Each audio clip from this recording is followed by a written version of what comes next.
What's up, everyone? I'm the man with the plan, Jack Slater, aka the Comic Outlaw. Yeah, you know who I am. I claim to fame, the name of the game, and we're doing JLA Year One, Issue 4. Yeah, we're about to get into it, y'all. We're about to find out which life is more important, the identity or the mask. And what do you do when you only have one? Now we're starting off with Snapper Carr, and I'm going to get this straight right here. I hate this guy. I've always hated this guy. Apparently he's fixing stuff, trying to rattle through things, trying to rewire this and do that and do this and do that. And then he gets caught up. Something pulls him away, and it's Green Lantern, because he hasn't met all the members of the JLA. Previously, he only met Aquaman. So they're wondering who he is. You know, they verify that he's here to kind of be their technician. So he's just dealing with things, fixing stuff. And I just hate that when he comes to his conclusion, he just snaps his fingers. I despise that. But anyways, Black Canary is the first to say that she has somewhere she needs to be, and so does Barry and Hal.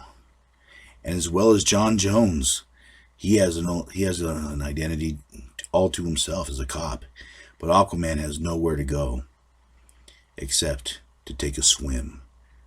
Now, let's see what happens when they take off the mask and the complications that arise between sharing your life between two worlds, two sides. Now, this is interesting. This group, Locusts, I think, something like that. They're chasing after the original Blue Beetle, and this guy was actually in the 40s. He got his Egyptian scarab, I believe it attached to him. He shoots laser beams, that kind of stuff. But they're hunting him down, and as the chase continues, I love how Jordan's kind of hitting on this blonde.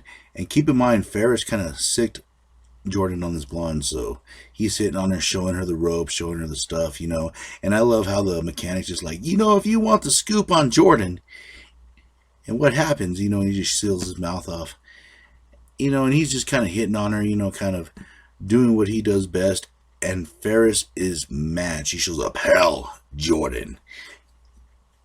I don't have a feminine voice, so. But anyways, you know, she's like, where were you last night? And boy, if I have heard this before, dozens of times. He was supposed to drop off a jet or something, you know, and he was elsewhere. And he cannot tell her at this point that he is Green Lantern. He's only been at it for a few months. So she is ultra pissed, and she says that he is grounded. Yep, mama grounded Hal Jordan. But anyways, this is kind of like a version of SeaWorld. Call it whatever you want, you know, whatever, you know. But Aquaman's kind of checking on the welfare of the creatures, seeing if they're happy, content in this containment, what he sees as a prison. And these idiots are actually pointing their guns at him, you know, saying it doesn't matter if you're a superhero and blah, blah, blah. Aquaman is getting extremely pissed off because he's just doing what he does. He's a Sea King. He rules over all these creatures. He has a right to see if they're safe and happy. Of course, this Coast Guard guy comes out of nowhere and, you know, kind of saves them again. And this is one of the trainers, one of the biologists that kind of keep the fish, you know, all together. And Aquaman says the fish are happy. They're away from predators, and actually they prefer being here. And she can say nothing but thank you. But the chase is on for the original Blue Beetle as he tries to escape. But someone stretches their arms out after him. These pursuers are relentless as they knock him out and throw him in the car.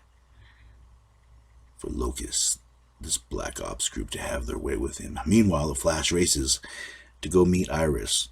And Iris is kind of mad at him, you know, because he's been ditching out. He's always late.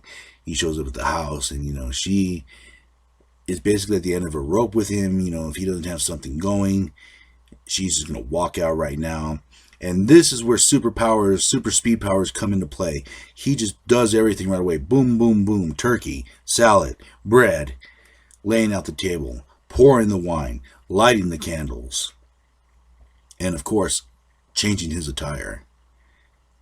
And Barry pops out of nowhere. The fastest man in the world, and yet he's always late. But she has a story. Apparently, the Justice League was out doing their thing.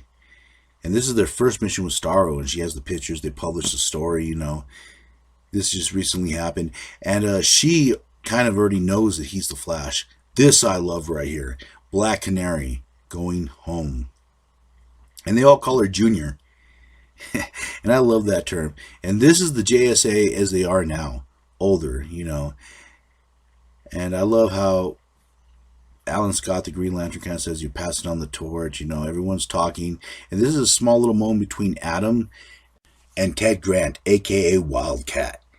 And they're going over the photo. They're talking about Black Canary's first husband, you know. And Ted and the original Black Canary have a moment. And I've shared these moments before.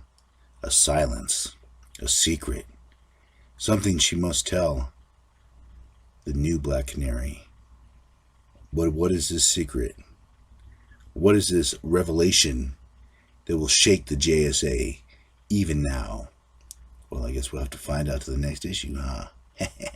Meanwhile, John Jones was with his former partner. She has actually moved on to another partner, and she's asking him to use his sense, his manhunter sense, to kind of get a read from this guy. And John kind of just basically just reads his mind and tells her that he's a scumbag. You know, he has a jacuzzi in his living room, and he's ready to rock and roll with her, you know, trying to get her all nice and wet. But anyways, it goes exactly the way that John predicts it. He says that he has his own group now. Meanwhile, the original Blue Beetle is being tortured. They blew off his arm.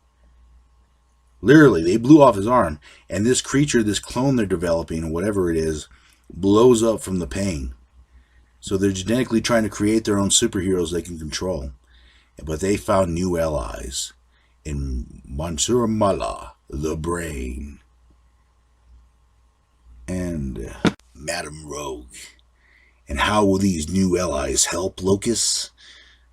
Well, how indeed. We'll find out the next time, won't we? And as always, the Comic Outlaw will catch you on the flip side. Yeah!